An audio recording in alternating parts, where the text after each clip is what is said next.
Everyone. Welcome to Travel Noir's Fearless, 5 Things That Are Stopping You from Traveling the World. Welcome wherever you are. For those of you that are new to Travel Noir, we're building Travel Noir to be a multi-dimensional platform that provides travelers with the tools and resources to create unconventional experiences. My name is Zimugo Chukwu. I'm the founder and CEO of Travel Noir. For those on social media that are following, be sure to use TN Fearless, which is the official hashtag. So let's get started. We've got an amazing group of Travel Noire curators, individuals who write for travelnoir.com. I want them to introduce themselves by giving their name, their age range, current location, the type of work, and how they travel the world without fear. So I will start with Nate. Hey everyone, I'm Nate Chambers. I'm 26 years old. I currently live in London, and I'm a graduate student, and I do a little bit of marketing consulting on the side. So for me, I travel the world without fear by pretty much eliminating all external factors that are negative. So that goes from anything from negative comments from family or friends, or the inaccurate portrayal of certain locations on television. So for me, it's just as simple as packing your bags, booking a ticket, and leaving. Awesome. Sandra? Hi, everybody. I am Sandra, also known as Lioness. I live in Houston, Texas. I work in the oil industry as a discipline excellence and process improvement manager. I am in the 35 plus category, and that's all I'm going to say on that. And how I travel the world fearlessly is, well, there's a quote that I like, and it goes something to the effect of, everyone has 2 lives. The second one starts when you realize you only have one. And so I am determined to make the most of the one life I have. Awesome. Jacob? Hi, everybody. My name is Jacob. I live in London right now. I'm a graduate student at University College London, UCL. And how do I travel without fear? I travel without fear by really just money. I go online a lot of the time, find the cheapest flight I can find. Don't worry about where it is, what's going on, and just go for it. And I think it's a cool way to see new places and do new things, and you get some cool experiences along the way.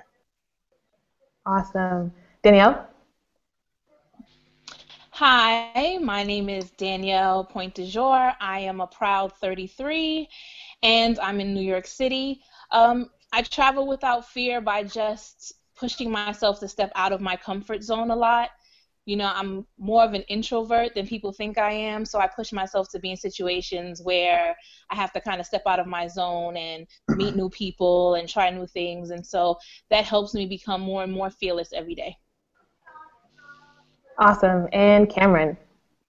Hey everyone, my name is Cameron Thomas Shaw. I'm 25 years old. I'm currently a Foreign Service Officer in Ho Chi Minh City, Vietnam. And I travel fearlessly by keeping in mind how blessed I am to have the opportunity to travel, and always remembering that people in my family and people before me didn't always have this opportunity. So just being a black man, being able to see the world is something that keeps me centered and keeps me fearless. Awesome. Before we dive into the questions, I want to remind everyone that we will be doing a Q&A session. So if you are watching on the Google Hangout page, there is a button for you to ask a question. So feel free to hop over there anytime during the chat and ask away. So let's get started. Sandra, this first question is for you. So you are definitely one of the most adventurous women that I know. You've done some really wild things and you've visited some amazing places. But how do you react to the opinions of others who may be really skeptical or afraid of what you do when you travel? I do get those reactions. In fact, I'm reminded now of a reaction from my dad after I drank the Cobra blood. He sat me down at home one day and he said, you know, there's something I want to talk to you about, in that tone that let me know I was getting ready to get this lecture even as an adult. And he asked me the question, do I think about the impact that the things I do have on other people? And he mentioned the example of drinking the Cobra blood. And I said, Dad, trust me, nobody is getting ready to go drink Cobra blood just because they saw me do it, you know.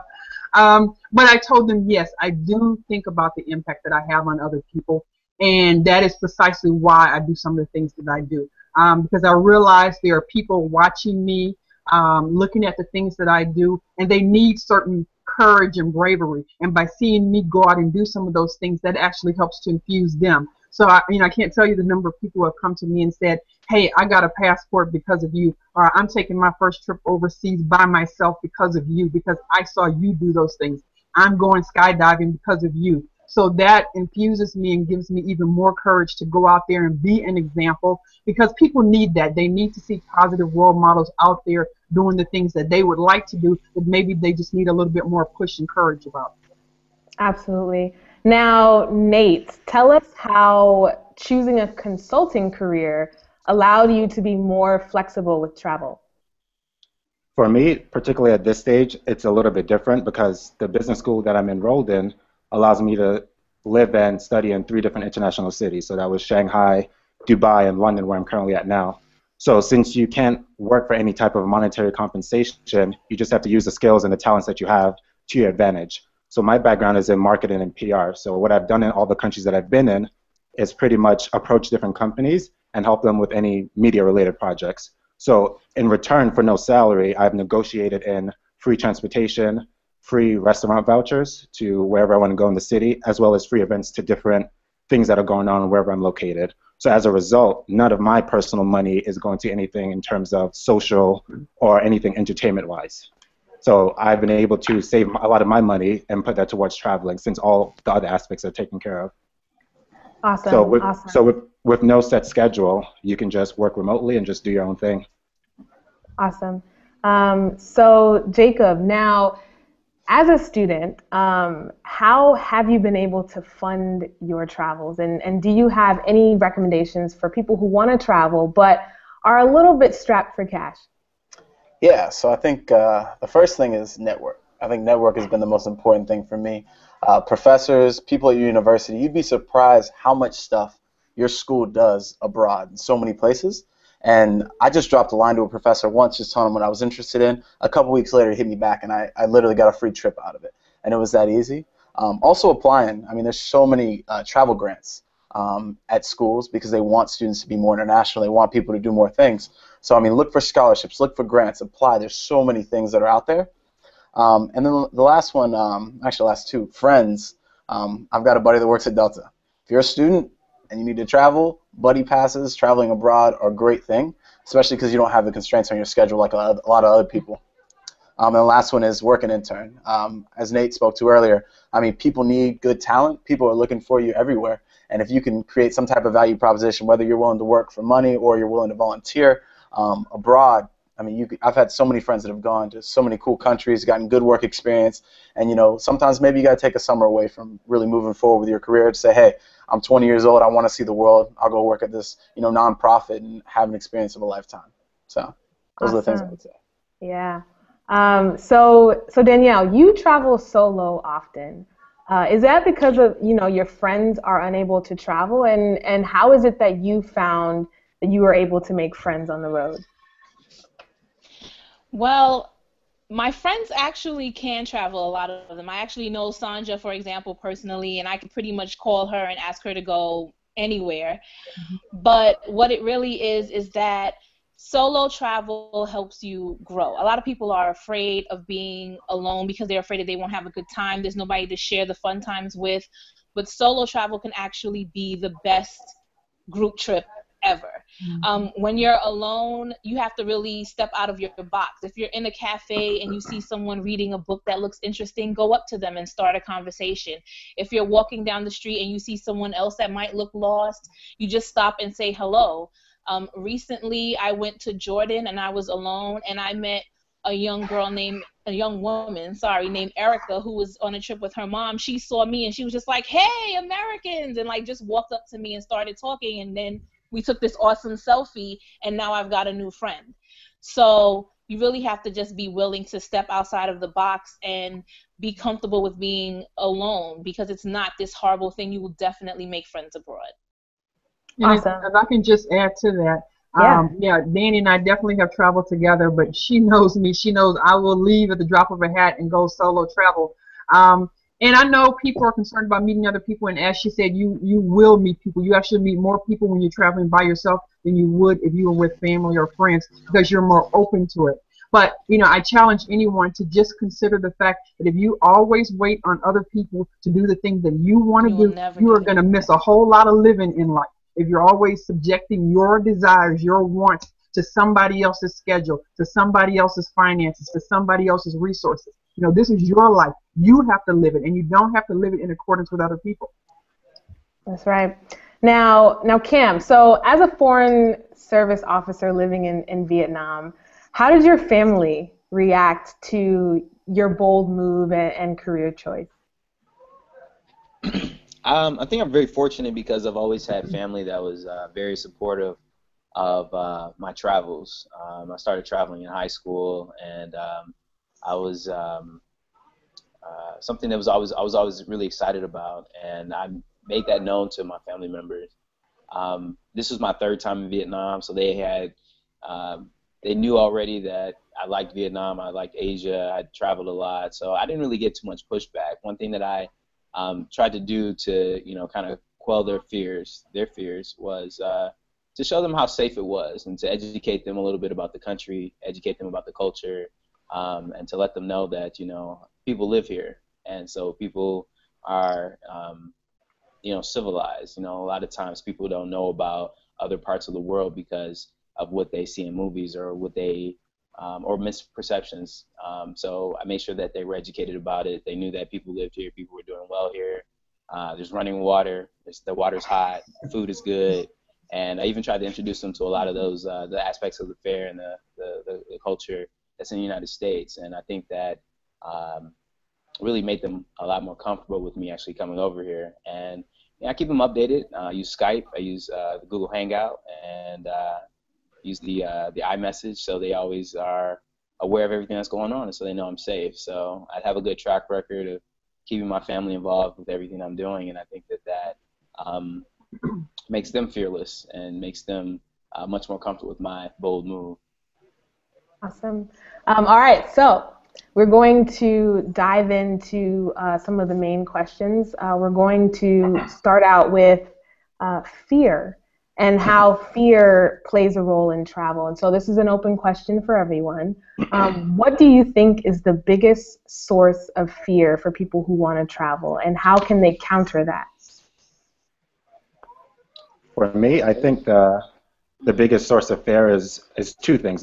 Is the fear of the unknown coupled with not knowing how to properly plan ahead of time. Because I know for me personally, when I started traveling, in terms of getting, you know, figuring out what metro to use when you get to a new city, what hotel to stay, where's safe, what's not safe, like all of that just gave me anxiety. And I think it's easy for people to decide to, you know what, screw it, I'm just not going to take this trip, I'll just do something a little bit more local. So to conquer that, I would say, you know, just do your research. That's all it boils down to. It may seem like it falls into the category of easier said than done, but it's really just that simple. Just do your research, and the unknown becomes a known very quickly. Yeah, I would totally support that. I believe people are kind of in this state of inertia, and it's easier to stay in this comfortable, familiar zone, even if you're not happy, even if it's boring, even if you want something else. It's just easier to stay where you are versus to exert some effort, to do some research, to get outside your comfort zone, to take a risk, you know, for the off chance that you're going to find that happiness that you're looking for, you know. And so you really have to encourage yourself. You know, people can encourage you. You can see positive role models. You can see other people traveling. But really it comes down to you and what you want out of life. If you want to travel, you are going to find a way to travel. You know, you're going to get your courage up, and you're going to start doing the research, and you're going to make some plans and make it happen. Yeah, I would agree. I think that oh, go for it. Sorry, you got it. No, go ahead. All right. Yeah, I was just gonna say I think the easiest way, no question, to get over fear is book a flight. Just go ahead and book it. I mean, if you're standing at the top of a rock trying to jump into some high water and all that stuff, if you just stand there and look, you're gonna be scared. You just have to go, right? And I think it's the same way with travel. You just gotta go for it. You book that flight, you'll get over your fear real fast. As soon as you see that money leave your account, you'll be like, I got to figure it out. And that's all you need. You just need to take that first step. And that was my first solo trip. That's exactly what I did. I had a travel grant because I was going to do some research, but I booked the flight right away. and I never planned it. I showed up, I had directions to a hostel on the first night I was staying, but I figured it all out from there, and honestly, book that first flight, and the rest will follow too. And it's really getting out the door that first time, and then after that, I love to see people just get hooked on seeing the world. Mm-hmm. Mm-hmm. Awesome. So go ahead, Danny. Oh, I was going to I think say Jacob's that. right. I totally agree with that. Oh, sorry. Go ahead. Oh, sorry. I was going to say that media plays into a lot of people's fears as well. I remember the story of that poor woman who was unfortunately killed in Turkey. Mm-hmm. And it was such a big deal over here, of course, because she was a wife, she was a mother, she was an American citizen. But the media made it seem like the entire city of Istanbul was this big, scary place. Women shouldn't go over there. They don't like women anyway. Don't do this, don't do that. I had people telling me that I was crazy for going over there just months after, this incident happened. But the reality of the situation was, it wasn't every single person in Istanbul. It wasn't the entire country of Turkey, and millions of people travel to the city every year, and we had an unfortunate incident with one. And people take that one person or that one incident, they generalize the whole country, the whole area, and then all of a sudden it becomes this fear zone. They can't go there. They might die. They might get kidnapped, and they stay away. And the media plays a large role in that. You have to learn to, one, vet your own information. The media is there sometimes to scare us. So sometimes you have to go and source your own information and ask people's opinions that have been there or that live there, and then just take a chance. Like Jacob said, book the ticket and go. Prepare in advance. Like Nate said, figure your way around so you don't have that fear of being lost or that you're going to get kidnapped, because you have some information beforehand. And I think, that makes it a lot easier to be fearless. Absolutely. Absolutely. Cam, did you have something to add?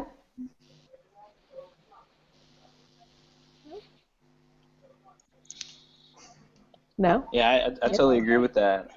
If I may add, I think that people take for granted their ability to adapt in different cultures. People live in other countries, and like I said this before, people live in other countries, and in many places they're doing well. People need food, water, and shelter, and you're going to get that any place you go. And to make matters even better, you can learn more about a different culture. Jacob said, just book the flight. Danielle said, just to not listen to all the misperceptions and the misinformation, and just do it. At the end of the day, you have to be very thankful of the opportunities that you have. Go out for those opportunities and just do the damn thing. That's kind of always how I've lived. And to, I guess, ensure more comfort, remember there's always an American embassy where you're going. So in some respect, there's always going to be someone that can take care of you in whatever country you get into, if you get into any trouble. Absolutely. All right, so we are going to dive into finances. And so I am going to direct these next questions to Danielle, Jacob, and Cameron. Okay. What are some of your tried and true methods for saving money to travel? Okay, well, I'll start. By day, my day cape is I'm an HR manager. So trust me, everyone out there, I totally understand the finances part of it. HR people do not make a ton of money. We definitely regulate your PTO days. I get it. My tried and true way is I'm obsessive about making travel a lifestyle, not a luxury. I have numerous savings accounts with ING. I probably have about 14, and I name them for different things, and one of them is definitely for travel. It doesn't have to be a lot. If all you've got is $10 a check, $20 a check, that's still a great start. It doesn't have to be something, it's not a race, so you don't have to try and catch up to the person that went to Dubai last month by trying to go next month.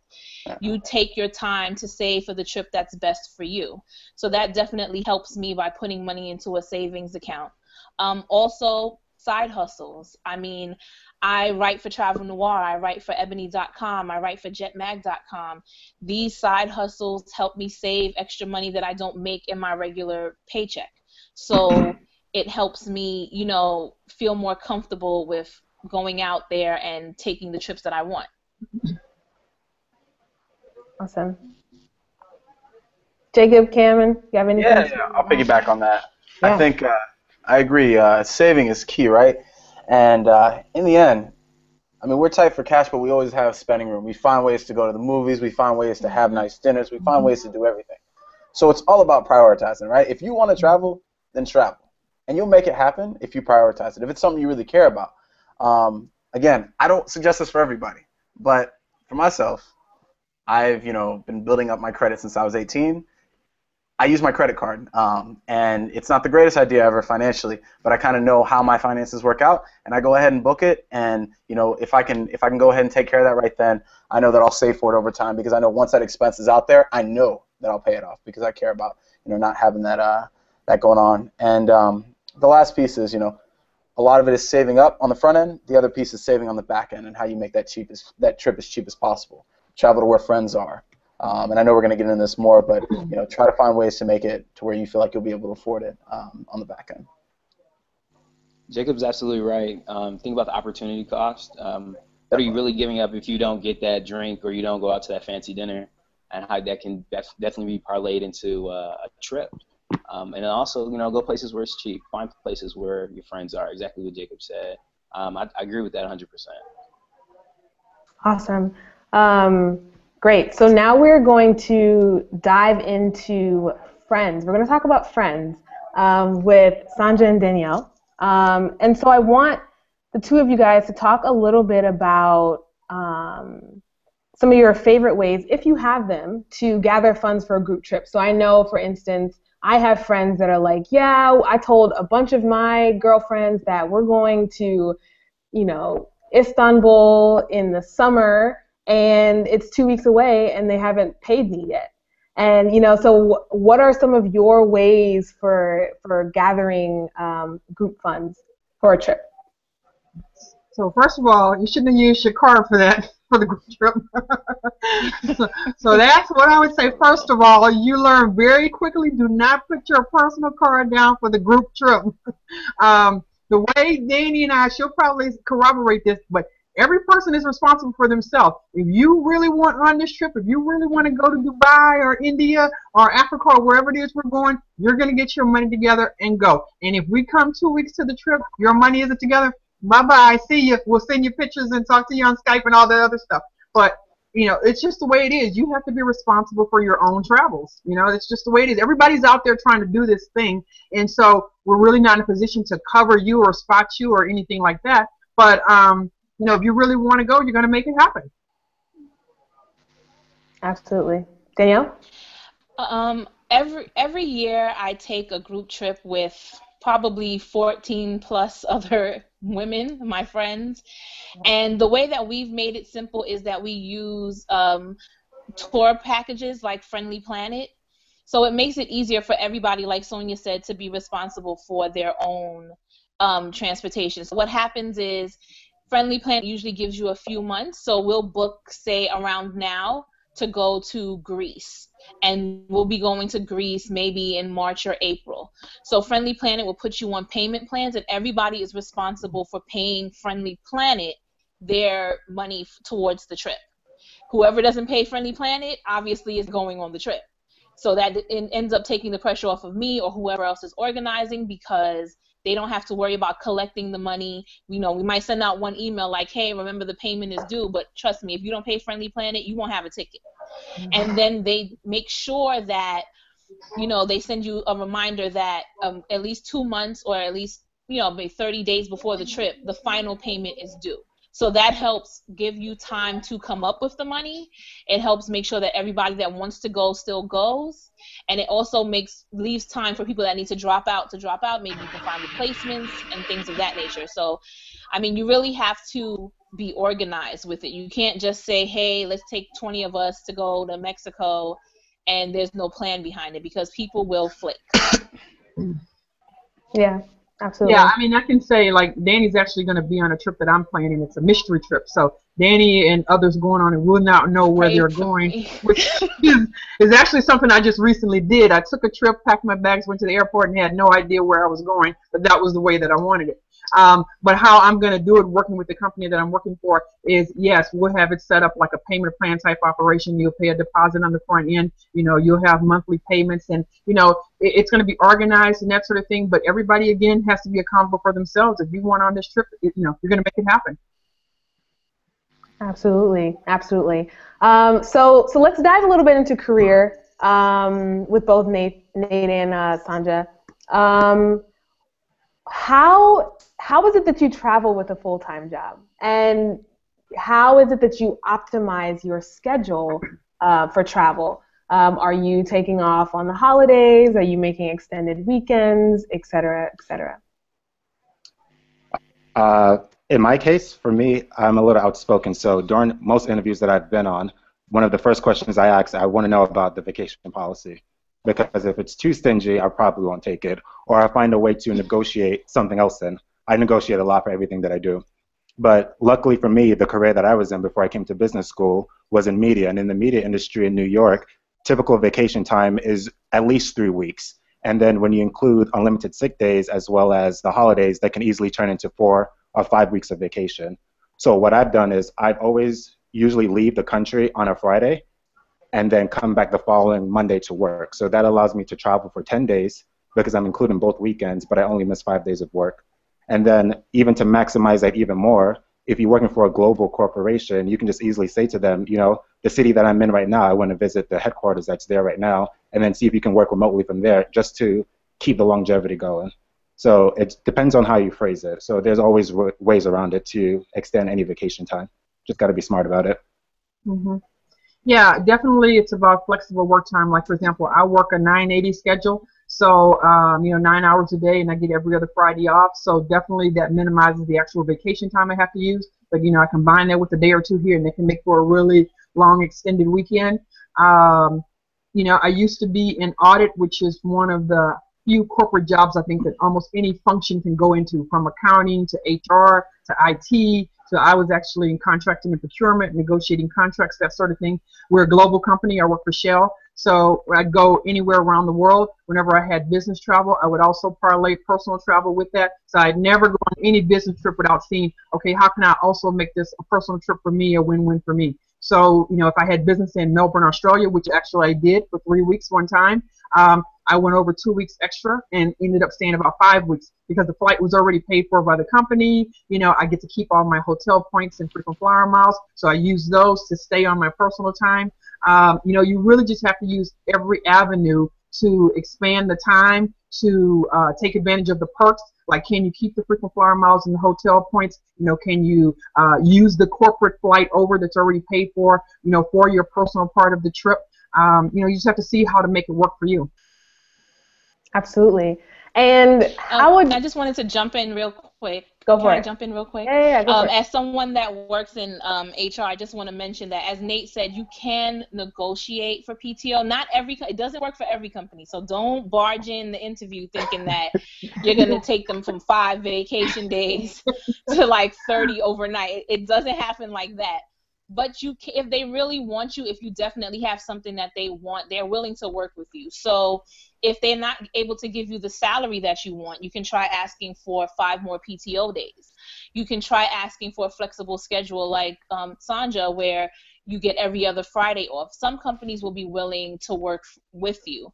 And definitely, like they said, utilizing the company holidays. I'm somebody, I never have days at the end of the year. Like, my boss is sick of me because she's in the office at Christmas and I'm in Bali, because I make sure I utilize my Christmas, my New Year's vacation. I combine that with PTO days and half days before major holidays. It's all working together to make sure that you can use your career to still travel. The other thing, like what she said, reminded me of is, a lot of people have the option of working from home now, and it doesn't necessarily mean working from home. What it means is working remotely. So maybe you're not at home, maybe you're in Bali or somewhere, but the point is you're getting the work done, which is really what it comes down to, is getting the deliverables done that your boss is expecting from you. So if you're working remotely, again, that's also an option that you can parlay into, maybe being somewhere. So, hey, as soon as you finish up and wrap up that project that's due, shut the computer, you're already where you need to be, and you can start vacation, Absolutely, absolutely. So let's move on to family with Cameron, Jacob, and Nate. What are some of the most outrageous fears that you've heard from your family members, and how did you react to that? How did you sort of quell their fears? Do you want to go ahead, Cam? Yeah, I'll start. I guess like I said before, I'm pretty fortunate because both my parents had traveled overseas at least one time before I was born, so they had already kind of pushed me to travel. But in terms of like extended family who hadn't traveled much, it's mostly surrounding finances. And it was mentioned before about really good ways to save and prepare financially for a trip abroad. I was fortunate enough, I had a scholarship, the Pickering Fellowship, which allowed me a lot of great opportunities to travel and see the world. But just kind of assuring them about just all of the opportunities and all the availabilities of scholarships and grants. Jacob talked about grants earlier, that obviously I had looked for. Another one was obviously getting sick and things like that, and obviously sending pictures and stuff home of me drinking the Nile water, which I don't know why I thought that was a good idea at my young age, or eating a snake heart or anything like that. That doesn't really sit well with them. But just kind of telling them more about the culture. I can't really stress that enough, of just kind of introducing other cultures to your family. A lot of us aren't fortunate enough to have family members who have traveled abroad and kind of know or have wide horizons about what's going on out in the world. And I think the best thing that you can do is introduce that to them and even invite them out sometimes. I'm really looking forward to having some family come out and visit me in Vietnam. Even some family and friends who have never even been outside the country. It's going to be an eye-opening experience for them. But as long as you kind of hold their hand along the way and show them that it's not going to be a bad experience, then they should be okay. And yeah. Awesome. Nate? So my family is from Jamaica, and Jamaicans tend to overreact and exaggerate every possible situation possibly. So for me, the one thing I hear the most from my family is the fact that I'll get kidnapped.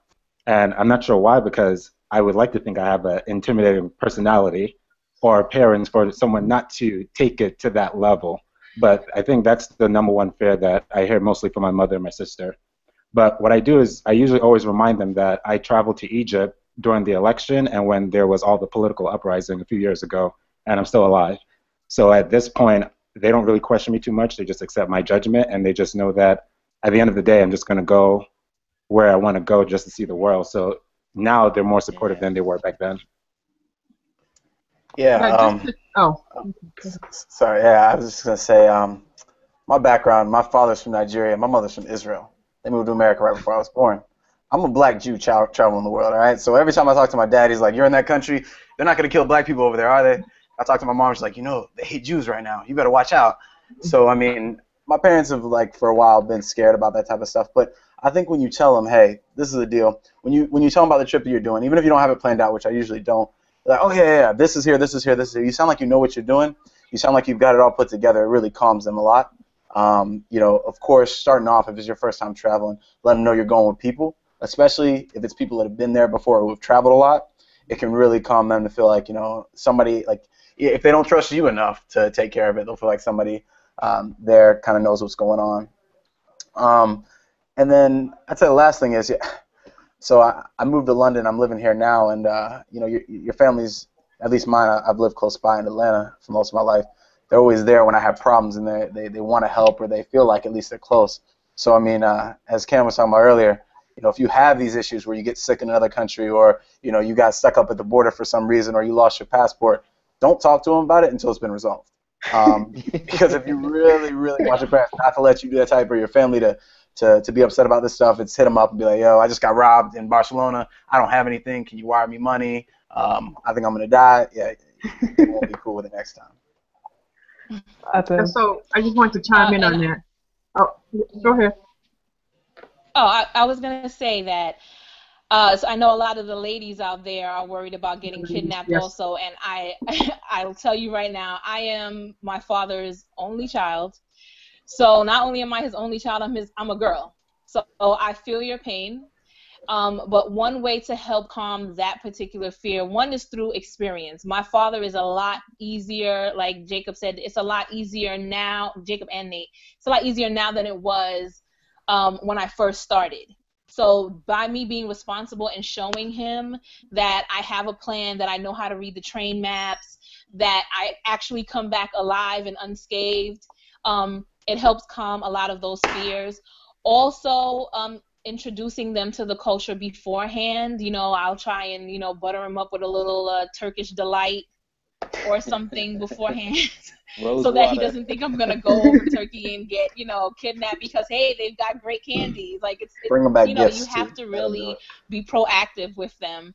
And also, one thing that helps my father is staying in contact. He doesn't need me to be in contact every day, but if he doesn't hear from me for 2 days because I'm busy turned up on a yacht, trust me, the police will be looking for me. I've had an incident where I've had hotel security come to my door like, you know, your father's called here 6 times. Please Google chat him, send him a text message because he's got the authorities looking for you right now. So, you know, sending a quick text message with a picture like, hey, I went to Petra today, I'm alive, you know, it does wonders. Yeah, no, I was just going to chime in on that. Certainly with the female solo travel, that I get that a lot from my folks, my parents.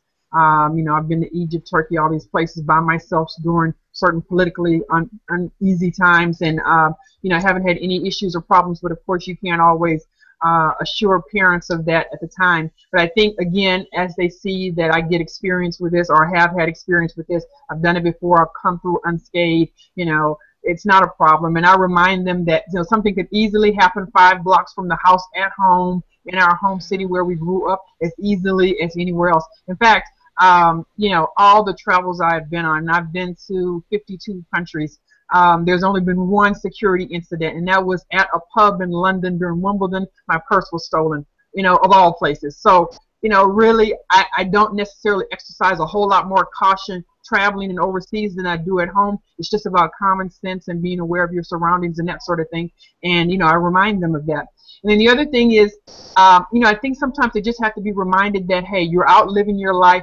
You're happy, you're doing the things that you want to do, and this is what it's all about. And so my dad and I, we have discussions quite a bit about that, about how you only have one life, and you don't want to come to the end of it and have regrets about what you could have, would have, should have done. So, hey, I'm doing that. I'm living my life so that I don't have those regrets. And as a parent, I think you should want that for your child, to have that type of life, you know, to be happy and to find that fulfillment and purpose in life. And so I think once I kind of use that on them, they're fine.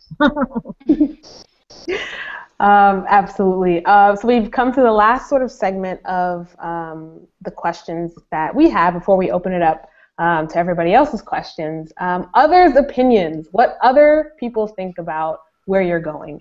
How have you gotten over the opinions of others?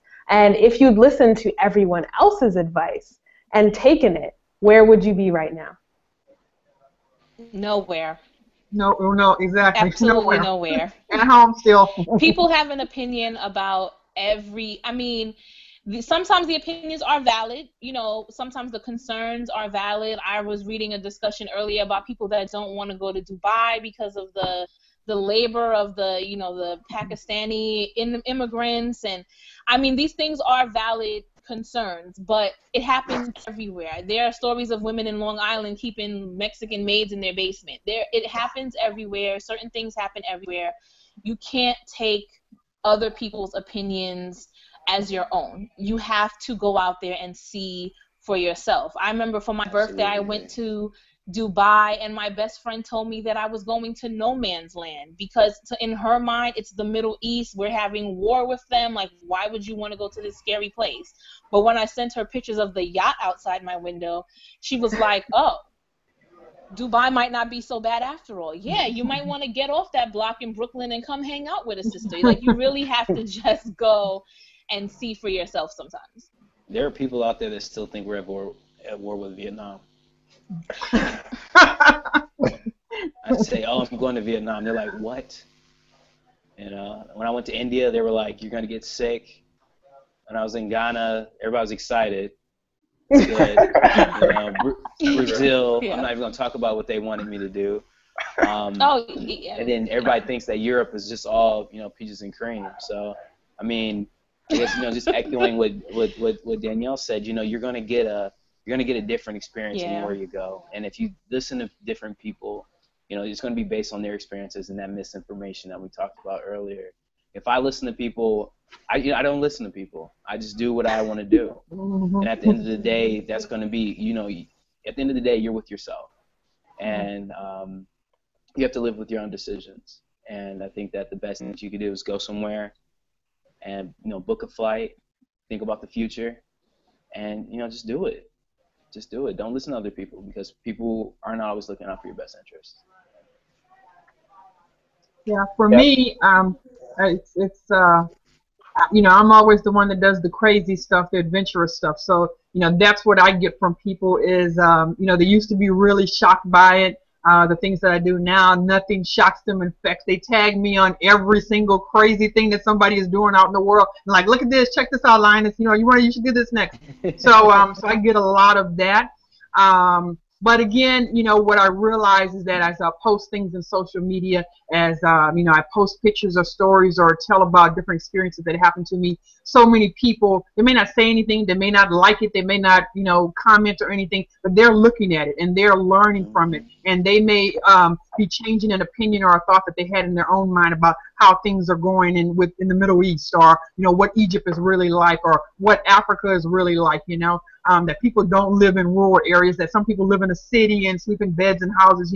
You'd be surprised at the misconceptions people have about travel, a place that they have not been. But, it's through our travels that we have that capability and ability to show them what some places really like, and that's how they can learn and maybe even change their own opinion and maybe even start traveling, So I take that very seriously, because I realize that I'm a positive link in that regard to some of these people.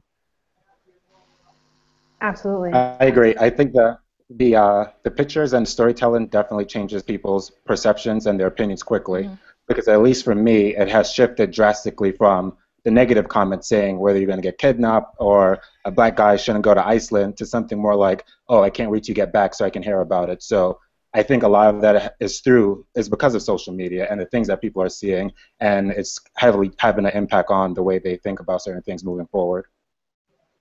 Yeah, and I totally agree with all that. I mean, I've been fortunate. I mean, I don't have friends who are asking me, "You're crazy for going here." They're like, they'll ask, they'll be, "Why there?" But so for me, it's been a good opportunity to just kind of bring friends along. And I live out in London now. I had, 4 of my line brothers come out here, and we all went out to Amsterdam and tripped around. I got some more friends coming in a couple weeks. We're going to do 3 more cities. And I mean, for me, it's easy because flights are cheap out here. But it's nice to, kind of bring people out of the States, see something different. A lot of my friends who I've traveled with have never really seen too much, or at least never walked into a city and said, hey, let's just figure it out. We don't speak the language here. We don't look like nobody here. Let's just walk into a random restaurant and start chatting. So I think, I mean, you do have the perceptions, but in the end, as I said, you make the decision. And, the last thing I'll say is also with that, if you do have supportive friends and all that stuff, don't get into group think. So like everybody wants to go to Paris, everybody wants to go to London, everybody wants to go to all these, Dubai, really nice cities. Don't be afraid to, to make the flight to London and then be in London for 2 weeks and spend 5 days in Budapest, or to, spend a few days in Split in Croatia. There's some beautiful places that you can really have some amazing experiences in, and those are the ones that are really true to life when you travel, more so than, Paris and London are amazing in their own regard, but the gems are the small cities that you really get an authentic experience in. Absolutely. And don't save anything And for when you get married either. Sorry. No. Go ahead, Dan. Yeah, yeah, that too. What I was going to say, and then I'll let Sonia finish that quote, because we have that talk all the time, but don't let other people's opinions of a place that they have been to. We talked a lot about people's opinions of places that they haven't been to, but don't let people's opinions of places they have been to change your mind either. There are a lot of people that think, they had a racist experience in Spain, so you'll hate it. They had their purse stolen in DR, so you'll hate it. They didn't like the food in Paris, so you'll hate it. Don't let their opinions change your mind. If you have a dream to go and see the Eiffel Tower, who cares if they hated the food? Maybe you're not going for the food. Maybe you want to just see the Eiffel Tower, and then bounce to another city. You know, if they had a racist experience in Spain, maybe they were just being an ass. And that's why somebody wasn't being racist. They were just being, you know, reacting to their bad behavior. So you'll go and have a great time. I personally have been to Madrid many times, Barcelona, southern Spain, and had no problems whatsoever. I mean, I can't let those people's bad experiences become my non-experience. Mm-hmm. Exactly. And on the racism piece, just real quick, if you're traveling to somewhere like Europe, or you're traveling, like racism in America is very different. The way they view race and the way they view black people and Africans is very different in Europe. So you may have a friend who came back and was like, yo, these people are crazy racist and blah, blah, blah. And what you don't realize, and what I've realized living here and like talking to people is, you know, even the black folks here, they identify differently. And the history is different and the context is different. So you can't just take, like you said, somebody could have been like, yo, I got ran up on and blah, blah, blah happened. You just don't really know because it's a very different history here, and you can't just think it's the same. Yeah, so what I was going to say before was just about, you know, sometimes you hear a lot of women travelers, and some men, but mostly women say, oh, well, I can't go to such and such a place because I'm not married yet, or I can't go to the Maldives yet, I can't go to Bora Bora yet, you know, have to be married first. No, you don't, you know. I have never felt that any place was off limits to me based on being single, in a relationship, married, what have you. You know, you are worthy on your own and by yourself of every great place in this world. So don't put anything on hold because life is not promised to anybody. You are worthy of the, you know, Bora Bora, Maldives, everywhere. Preach. Awesome. So we're going to move into time to travel when you're single. That's We're right. going to move into the audience questions. So the first question that I have is from Lay, and she says, what country would you guys recommend for a first-time solo adventure? In other words, where is a good place to ease into traveling alone? Anywhere.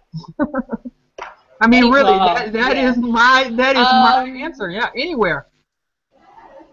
I would say take the place that you've always dreamed of going to and let that be your first destination outside of your hometown. And go Because it would be the most rewarding experience you'll ever have. And then I feel like you would definitely get hit with the travel bug right away.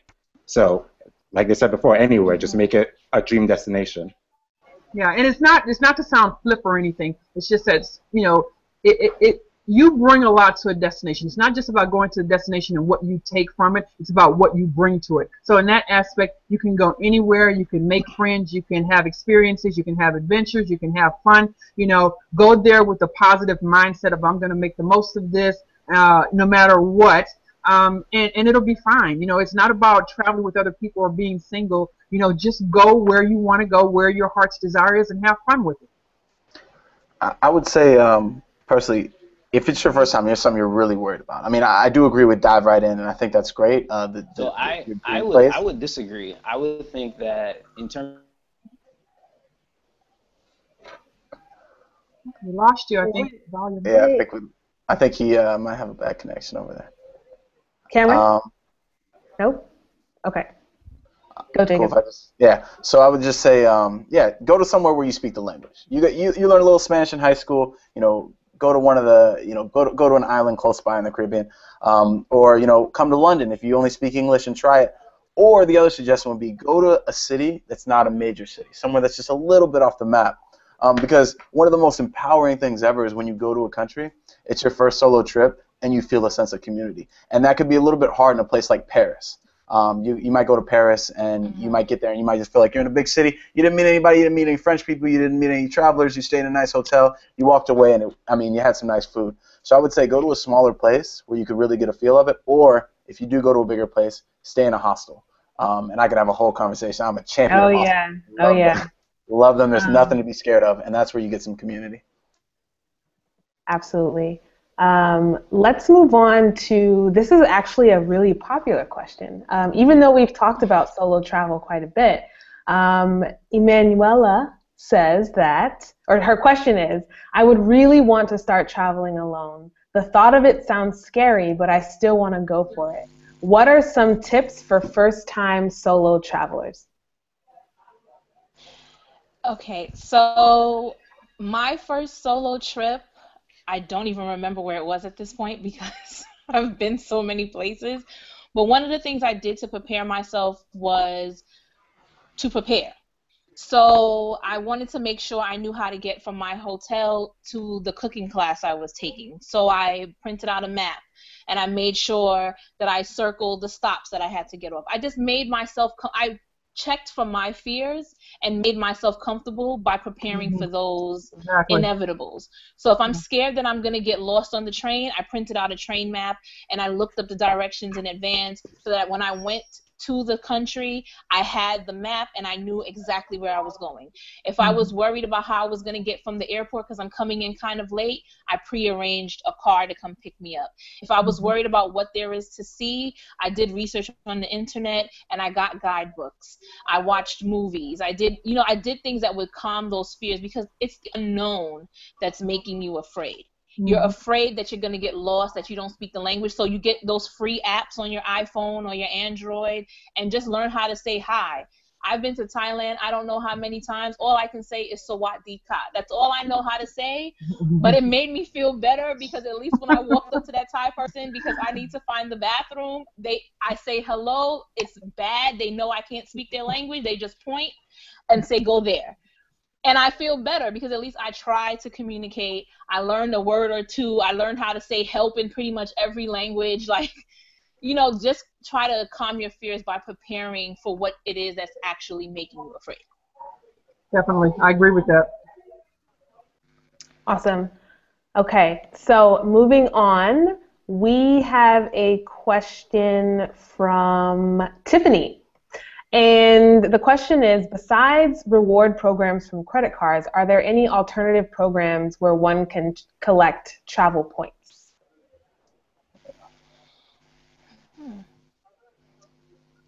So I mean, if you're not using credit cards, there are like frequent flyer and regular stay programs. My one suggestion on those would be frequent flyer programs I think people, if you think you want to travel and you're going to be traveling a lot and you travel for work a lot, figure out how you travel out of your city. If you live in Atlanta, you fly Delta. Always fly Delta. Don't fly anything else. Why? Because you can build up loyalty. You can get these free things later. So that's straight from the airline. And then on the hotel side, I'm all about Starwood. So I worked in consulting for a while. I only stayed in Starwood, right? Because I'm going to make every stay count. And if I go and stay at Hilton for a week, I don't get those points. The reward program isn't as good. And that's its own thing. Reward programs are a whole thing to game. You can read online about them, who has the best ones, how you get the most of them. But I would just say consistency. Go with the same people so you can build up loyalty and be able to do it without credit cards. But the other thing is also go to like whatever your major airline is. For example, it makes sense to fly your hub airline and whoever is in that partnership, because that's probably you're flying those most of all. Like for me, I live in Houston, so it's United and it's the Star Alliance, those partners. So, if I were to go to United's website and go to where it says how to earn miles, it's going to give me the flights, the flight partners. It's going to give me the hotels and rental cars. It's also going to tell me what type of shopping retail, that I may be able to go through, and also earn mileage. For example, if I need to buy an Xbox through Best Buy and I would go to Best Buy and maybe I was going to order it, or my iPhone or a new iPad, maybe instead of going directly to Best Buy, now I go through United's site to click over to Best Buy, and now I get that same purchase, but now I'm also getting the United miles for it. So go and read that and see some of the ways that you can bump your mileage up. There's also a website that I really like. If I'm remembering it correctly, it's called frequentflyerbonuses.com. But do a search on it, and it lists every airline and hotel program and every bonus program that they have going on or that's going to be going on, where you can get maybe triple miles or triple points or double points or whatever. So before I take any trip, I always go to their website and I see what's going on with where I'm going to be staying or who I'm going to be flying, and then I get those bonuses, sign up for that because it's free. Some people don't like to do it because they say, oh, well, I'm not going to track it. But you don't have to track it. All you have to do is sign up for it and then go, fly, stay, that sort of thing. But it's free travel. Why would you pass up free travel? Absolutely. And just to add on that, I think for me, the the one thing that works best for me is just that I dig into everything. I have loyalty programs with almost every possible loyalty programs there is out there. And I think the one thing the one that most people forget about is hotels.com. I went to the Philippines earlier this year, and I got my entire stay in the Philippines free because of all the free nights I accumulated through their rewards program. So that's also another good one that you can potentially utilize, because once you get that free night, you're eligible to stay in a lot of luxury or five-star hotels around the world that you probably wouldn't want to pay for out of pocket on your own. So for me, the best tactic that I've used is just to dig into all of them, because some of them may not pay off short term, but in the long term, they add up quickly, because I've never used my hotels rewards until January, and I've had it for maybe 3 years. But it came in handy when I needed it to. Got it.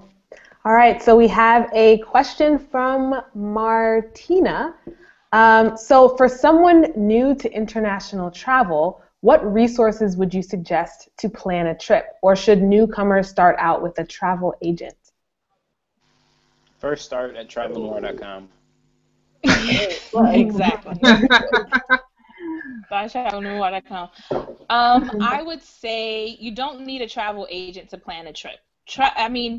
I'm sorry to my travel agent friends, but you don't necessarily need a travel agent to plan your first international trip. What you need is one, travelnoire.com. And the other thing that you need are sites like Airfare Watchdog. I follow them on Twitter and I get their newsletter. A few years ago, I actually found a really great deal to Paris for $297 round trip, because they tweeted it out and I just jumped on it. I didn't even ask approval for the days. I just bought the ticket and figured everything else out later. So they're really good for things like that. Signing up for the newsletter from theflightdeal.com will help you keep an eye on airfare deals that are going on out there. Also, Google Flights and Google Explorer can help you compare flights on different airlines to help you find the best deal and best connections.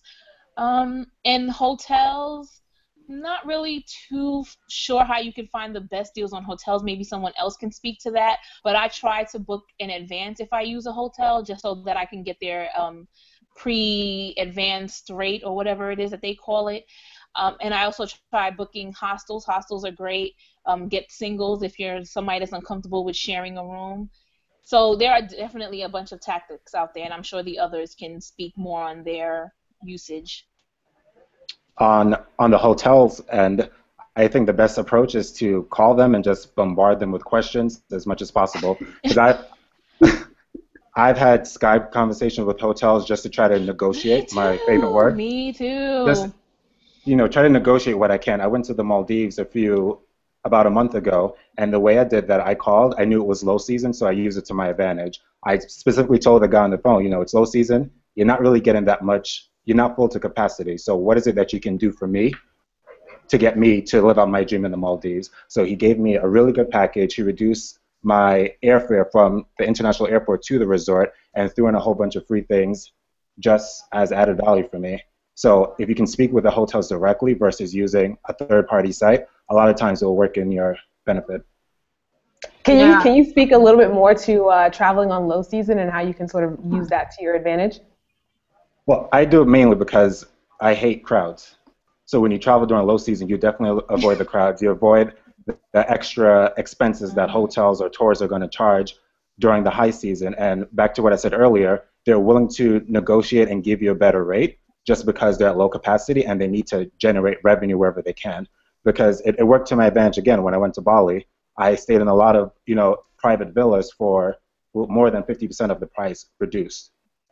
So it's all about just building that personal connection with the phone, annoying them a little bit, and it can work to your advantage. But it's also about doing your research too, because Danny and I are in a group, and we've kind of been a running joke lately about Google. But there's a wealth of information at your fingertips if you just kind of sit down at the computer and plug some things in and just Google. And it's all about research. It's all about information. So that's how you find out, like if you were going to Bali, if you were going to the Maldives or wherever, what are some areas where I might want to stay? What are some things that people do? What are some areas where I might want to stay away from? What's the average cost of things? You can get a feel for that if you just kind of sit down and do a little bit of research and get that information. And I want to piggyback off of what Nate said about, building personal contacts with the hotels, because I joke about this sometimes online that I'm the hotel whisperer, because I Yes. never, Abu yes, Dhabi. I never book through third-party sites for my hotel. Twitter is your friend.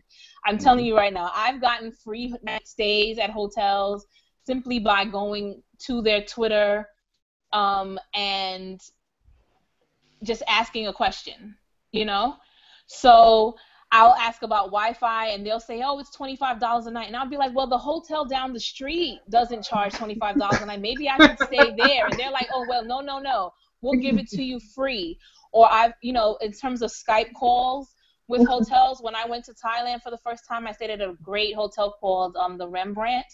And I probably annoyed the hell out of that man. We had at least 150 emails. I Skyped with him every other week for 3 months before I got there. And by the time he made my actual reservation, I not only had a car from the airport, but I had a free cooking class and 50% off the spa.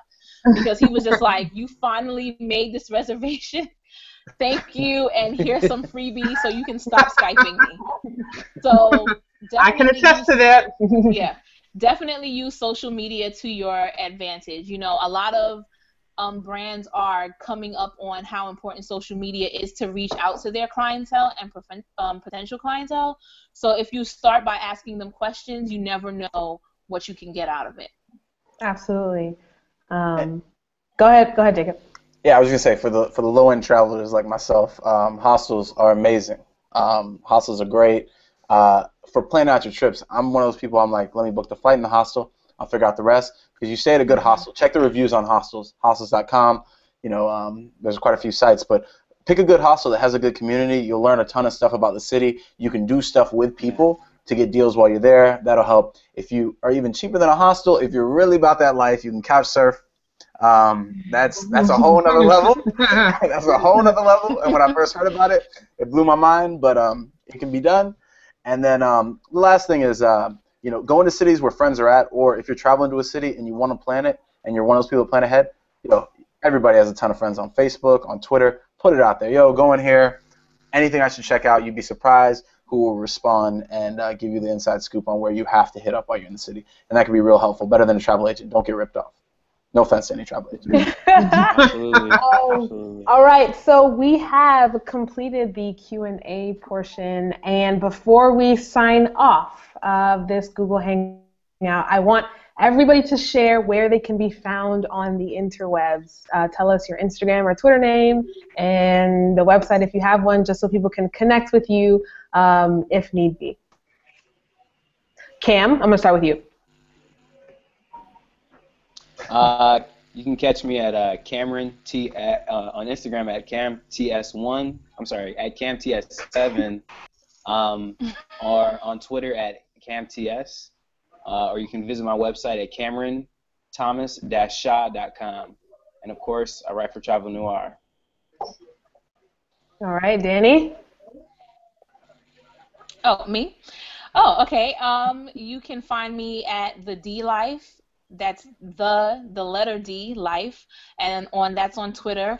On Instagram, you can find me at Miss Danny D, MS Danny D, and of course, you can find me on TravelNoire.com. I'm the writer there, and I'm a content editor there, and always there to help. So come on by. Jacob. You can find me at JZeg, pretty much anything. So that's JTZEG. And that's at Instagram, that's at Twitter, and then I also I try to keep a blog, and that's jzeg.wordpress. And then, yeah, that's everything. All right, Sandra? Travel Noire, of course, you can find me there. I also have a website, www.impossibleliving.me. You can also find me on Instagram at Miss MS Lioness 2, the number 2, you, Miss Lioness 2 you. Okay. And Nate. For me, on Instagram and Twitter, it's Mr. Vagabond, and my website is vagabondingheights.com. You gotta tell. So there are 2 A's. There's 2 A's, so it's VAGAABOND. All and right. the website is Vagabonding Heights. Got it. And if anybody wants to find New followers. Thanks, guys. If anybody wants to follow me, I am Zimism across all social media, ZIMISM. And you can find me also on Travel Noire. I want to thank everybody for watching. We really appreciate you taking an hour out of your Saturday afternoon to spend it with us as we talk about travel. And we will be seeing you guys in about a month with another really fun Google Plus Hangout, so stay tuned. Thank you to the curators on this call. You guys have been really awesome and amazing. Yeah, so if you guys want to rewatch this Hangout, it will be saved on our YouTube channel, so feel free to share. And with that, I will say good afternoon. Bye-bye. Bye. Bye. Thanks, guys. También.